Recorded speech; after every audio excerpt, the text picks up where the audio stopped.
రాష్ట్రంలో అక్షయ గోల్డ్ బాధితుల సమస్యలు రోజురోజుకి పెరిగిపోతున్నాయి.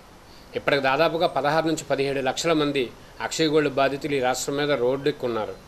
అంతేకాకుండా రాష్ట్రంలో 1,80,000 మంది ఏజెంట్లు ఈరోజు రోడ్డుపైన ఉన్నారు. వాళ్ళ బ్రతుకులు చిందరవందరంగా ఉన్నాయి.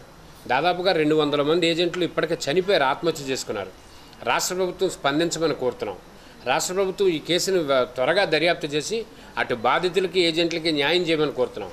అందుకనే గడిచిన నెల రోజులుగా అనేక కార్యక్రమాలు చేస్తూనే ఈ నెల 26వ తారీఖున పెద్ద ఎత్తున చలో విశాఖపట్నం అని పిలుపునిస్తూనే 26వ తారీఖున పెద్ద ఎత్తున ఆందోళన కార్యక్రమానికి శ్రీకారం చుట్టాం. రాష్ట్రంలోని విజయనగరం, విశాఖపట్నం, శ్రీకాకుళం జిల్లాలో ఉన్నటువంటి అక్షయ గోల్డ్ బాధితులందరికీ పిలుపునిస్తున్నాం. రండి, ఆ కార్యక్రమాన్ని జయప్రదం చేద్దాం. ముఖ్యమంత్రి చంద్రబాబు నాయుడు గారి పైన ఒత్తిడి తీసుకొచ్చి అక్షయ గోల్డ్ బాధితులకు న్యాయం జరిగేందుకు అందరమీ సమిష్టి పోరాటంతో విజయం సాధిద్దామని చెప్పి లోక్సత్తా పార్టీ నుంచి కోరుతున్నాం. పెద్ద ఎత్తున అందరూ తరలి రావాలి. అక్షయ గోల్డ్ బాధితులు, డిపాజిట్దారులకు అందరికీ న్యాయం జరగాలంటే ఇంతకు తప్ప మరో మార్గం లేదు. సిఐడి కేసును త్వరగా దర్యాప్తు చేయాలి, ప్రజలకు న్యాయం చేయాలని లోక్సత్తా పార్టీ నుంచి కోరుతున్నాం. అక్షయ గోల్డ్ ఏజెంట్స్ మరియు ఖాతాదారుల నుంచి హృదయపూర్వకమైన నమస్కారాలు తెలియజేస్తున్నాను సార్. మాకు ఇప్పుడు ఇక్కడ ప్రత్యక్ష దైవాలు ఎదురే కనిపిస్తున్నారు.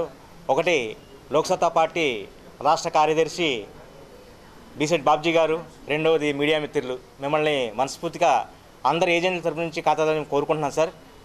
ఎలాగైనా సరే ఈ విషయాన్ని ప్రభుత్వానికి తెలియపరిచి ఈ సుమారుగా ఈ 16-17 లక్షల మంది ఖాతాదారులు న్యాయం చేయాలని చెప్పేసి మీ ద్వారా ప్రభుత్వాన్ని తెలియపరచాలని, తక్షణమే న్యాయం జరగాలని కోరుకుంటున్నాను sir. Thank you sir, thank you very much. G Govindarao sir, G Govindarao, ఈ అక్షయ గోల్డ్ కమిటీ సభ్యుని సార్. జి గోవిందరావు.